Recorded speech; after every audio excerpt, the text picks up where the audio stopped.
Hoy conoceremos la increíble historia del vampiro de la ventana, supuestamente un asesino tucumano en Argentina. Y esto es Diégesis, historias reales.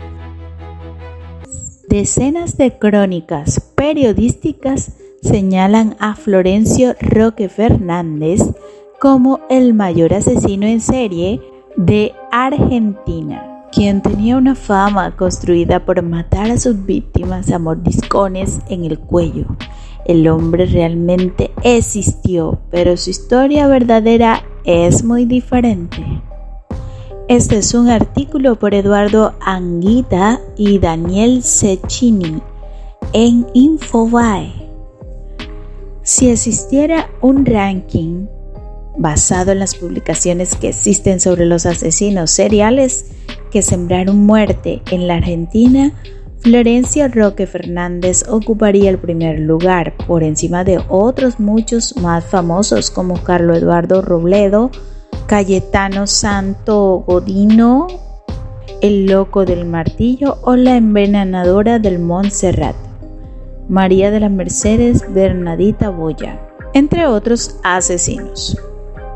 Según estas publicaciones, muchas de ellas en medios nacionales a lo largo de 7 años, entre 1953 y 1960, Fernández, más conocido como el vampiro de la ventana, habría asesinado a 15 mujeres en la localidad de Monteros, a unos 50 kilómetros de San Miguel de Tucumán, y lo habría hecho con un modus operandi tan particular como escabroso. Según esas crónicas, el vampiro mataba solamente mordiendo en el cuello hasta la muerte. Las historias coinciden en que fue capturado cuando estaba por concretar su crimen número 16. Fue el 14 de febrero de 1960 y en el momento en que fue sorprendido por los policías, el vampiro no opuso resistencia. También aseguran que fue juzgado y declarado inimputable, por lo que fue internado en un instituto psiquiátrico, donde vivió 8 años hasta que murió en 1968.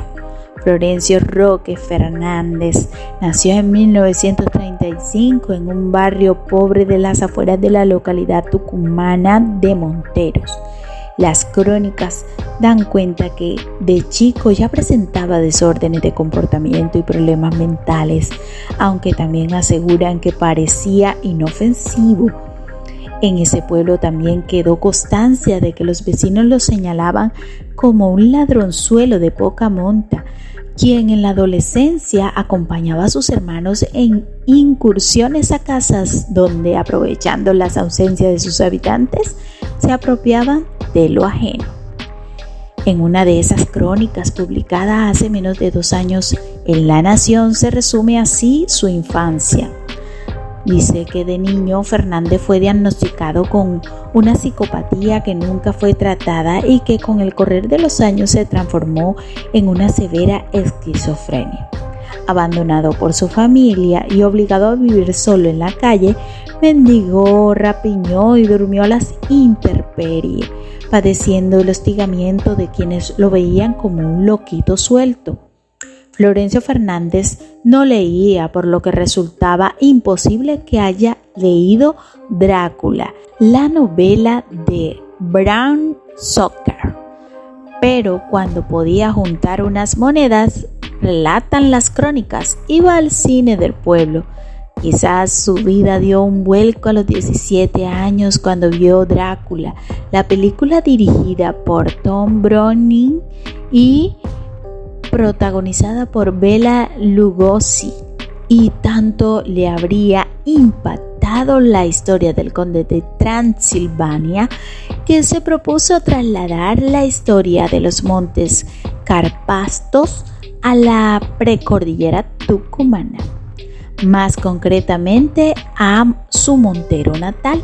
Fernández quiso ser el protagonista, o sea, imitar a Bela Lugosi, pero para ser un auténtico asesino serial. Las crónicas ubican en enero de 1953 su primer asesinato. En una de ellas se lo relata así: aprovechando que la gente del pueblo dormía con las ventanas abiertas, producto del intenso calor, y luego de haber acechado durante horas a la víctima, Fernández ingresó en una habitación de una mujer joven, la golpeó con un martillo y luego mordió su cuello hasta desgarrarlo y provocar su muerte. Desde entonces no pudo detenerse. Al mes siguiente habría cometido su segundo crimen, y también entrando por la ventana del dormitorio de una mujer que dormía sola en su casa. Cabe aclarar que los calores de verano tucumano pueden llevar la temperatura a más de 40 grados. Por aquellos tiempos, Monteros era un lugar tranquilo donde la gente dormía con las ventanas abiertas. Otro relato escrito explica de esa manera la facilidad con que cometía sus crímenes. En referencia al segundo asesinato, la crónica dice: esa costumbre campera de dejar puertas y ventanas abiertas provocó un mes después una segunda víctima.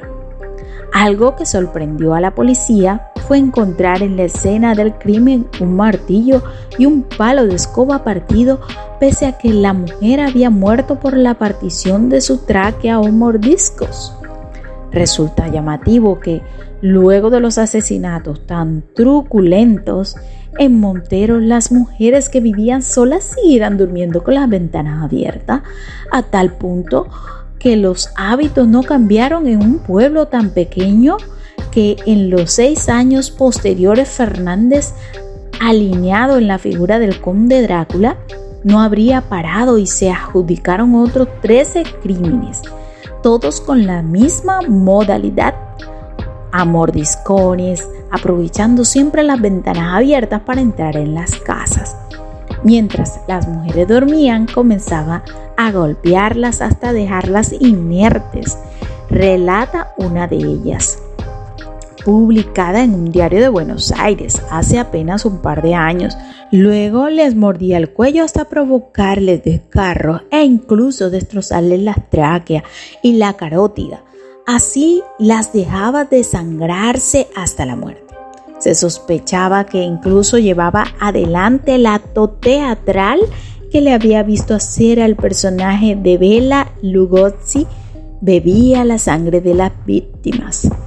Dejaba su impronta, pero no era en todo caso un acto lascivo de belleza casi sensual como el del conde ficticio que acometía contra la humanidad de la hermosa doncella para saciarse con su esencia vital. La policía tucumana, pese al tiempo transcurrido, no pudo ni siquiera tipificar al asesino. Fue recién cuando la Policía Federal envió a Monteros un grupo de inspectores que comenzó una investigación con métodos más científicos. Recién entonces pudieron identificar al vampiro y capturarlo. Corría 1960, el año del sesquicentenario de la Revolución de Mayo, que también sería el de la captura del terrible vampiro de la ventana. Los investigadores ubicaron en un mapa de Monteros la vivienda de las 15 mujeres asesinadas, y después de 6 años de completa dejadez e ignorancia surgió una pista fuertísima. Todas las mujeres muertas con su cuello destrozado por los colmillos del Drácula tucumano habrían vivido no solo cerca entre sí, sino casi equidistantes de una cueva donde vivía quien hasta entonces era el loquito suelto de Monteros. Fernández, aseguran los relatos, se había refugiado allí después de que su familia lo echara de su casa. Pasaba el día en la cueva y solo salía de noche porque a esa altura, además de su desequilibrio mental, padecía también de fotofobia. No había ninguna prueba de que Florencio, que por entonces tenía ya 25 años, fuera el vampiro de la ventana, de modo que el equipo de investigadores siempre Según las crónicas, decidió montarle vigilancia y seguirlo en sus movimientos. Así estaban las cosas cuando el caluroso domingo 14 de febrero de ese 1960, Fernández repitió su ritual. Entró por una ventana donde vivía una mujer sola, que de acuerdo a los antecedentes publicados sería la víctima número 16. Pero ese domingo los sabuesos estaban esperándolo. No puso resistencia al arresto, relata una de las crónicas. Al contrario, parecía aliviado tras su detención. Solo gritaba y se ponía violento cuando la policía lo hacía salir a la luz del sol por la fotofobia. Pero también el punto débil de vampiro que se creía ser. Los relatos de la época terminan casi todos así. Poco después de ser detenido, Florencio Roque Fernández, el temible vampiro de la ventana, debía ser sometido a juicio. En la instrucción, la justicia pidió que se realizaran exámenes físicos y psiquiátricos. Los peritos diagnosticaron que padecía de esquizofrenia y lo declararon inimputable. De ese modo, en lugar de ir a parar a la cárcel con una segura condena de reclusión perpetua, se ordenó internarlo en un instituto psiquiátrico donde pasó los siguientes 8 años, cuando con apenas 33 años murió de muerte natural un día impreciso de 1968. La historia de El vampiro de la ventana, el mayor asesino serial de los criminales de Argentina, llegaba a su fin. Tal vez por tratarse de un vampiro que cometía sus crímenes envuelto en la sombra de la noche, la reconstrucción de la historia de Florencio Roque Fernández no ilumina absolutamente nada, sino que está poblada de oscuridad. No existe ningún expediente judicial que hable de sus asesinatos, ni de la declaración de inimputabilidad de los peritos, ni de la decisión de internarlo en un instituto psiquiátrico. Tampoco hay crónicas de la época entre 1953 y 1960 que hablen de los asesinatos cometidos, no ya de la supuesta serie, sino de ni siquiera uno de ellos. Tampoco se conoce el nombre de ninguna de sus supuestas víctimas. En el archivo de la Gaceta, el diario más importante de Tucumán, no hay nada sobre el asunto.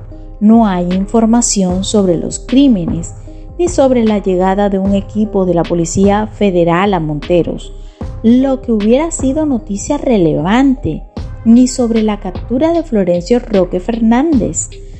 Todo lo que se ha escrito sobre el criminal, el vampiro de la ventana, data muchos años después, un verdadero misterio. El primer paso que dieron los autores de esta nota para tratar de reconstruir la historia con fuentes de primera mano y no con crónicas muy posteriores fue consultar al periodista tucumano Marcos Taire. Taire nació en Monteros y pasó allí su infancia, por los años en que supuestamente ocurrieron los crímenes del vampiro de la ventana. Luego vivió muchos años en San Miguel de Tucumán, donde trabajó en la Gaceta. Él dijo que nunca escuchó nada de eso, y en Monteros tendría que haber causado conmoción.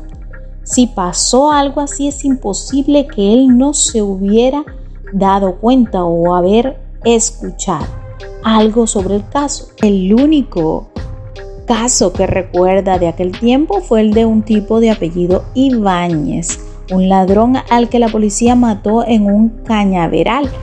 Ese lugar se transformó en el sitio de peregrinaje, pero de eso no se supo nada. El siguiente paso fue hablar con viejos vecinos de Monteros. La primera respuesta vía WhatsApp fue desconcertante. Ese tipo era el Cangrejo, todo es una mentira. Era un pobre grosero, jamás mató a nadie. Después hubo más datos. Vivía en la villa Nueva, un barrio de las afueras de Monteros, cruzando el arroyo del Tejar. A toda la familia le decían los cangrejos. Entraban por las ventanas, es cierto, pero para robar. Mentira que las mataban. Los padres eran alcohólicos y los niños vivían prácticamente en la calle. El hombre que da el testimonio era amigo de los hermanos Guillo y Muni, que también eran ladrones. Precisó un antiguo vecino que pidió que no se publicara su nombre. Otro de los consultados, Enrique Racedo, explicó a estos cronistas: había un boyerista en la década de los 60, le decían el cangrejo, pero no era asesino. De asesino hubo 2 casos bien conocidos en Monteros, uno de Mate Cosio, a quien León Gieco le hizo una canción, y el otro fue Sisto Ibáñez, que era un ladronzuelo y acribillaron los policías a balazos. Ladrón sí era, boyerista tal vez, pero nada indica que Florencio Roque Fernández haya sido un asesino en serie. Otra fuente incluso precisó el domicilio de la familia, pero desmintió la historia de vampiros. Es una creencia popular, es mentira lo del asesino serial, pero el tipo existió, vivía en la calle, en Villanueva, y lo apodaban el Cangrejo Fernández, pues el testigo jugaba de niño a la pelota con sus hermanos menores y él era un ladronzuelo. Finalmente los cronistas ubicaron a un familiar lejano de Fernando que no lleva su apellido y prefirió reservar su identidad. Es un pariente lejano de él, pues en su familia nunca se habló de ese tema. Era un chico enfermo, según lo que él tenía entendido. De todas maneras, no era un asesino. Florencio Roque Fernández realmente existió, pero nunca cometió los crímenes que se le adjudican y que fueron relatos al principio de esta crónica, con fuentes que le adjudicaron ser un asesino serial. El vampiro de la ventana es una leyenda que, por contar algo truculentamente pintoresco y por no chequear los hechos, no son pocos los periodistas y medios que han dado como cierta la información. Gracias por escuchar y recuerda, comenta y suscríbete para estar conectados con Diégesis, historias reales.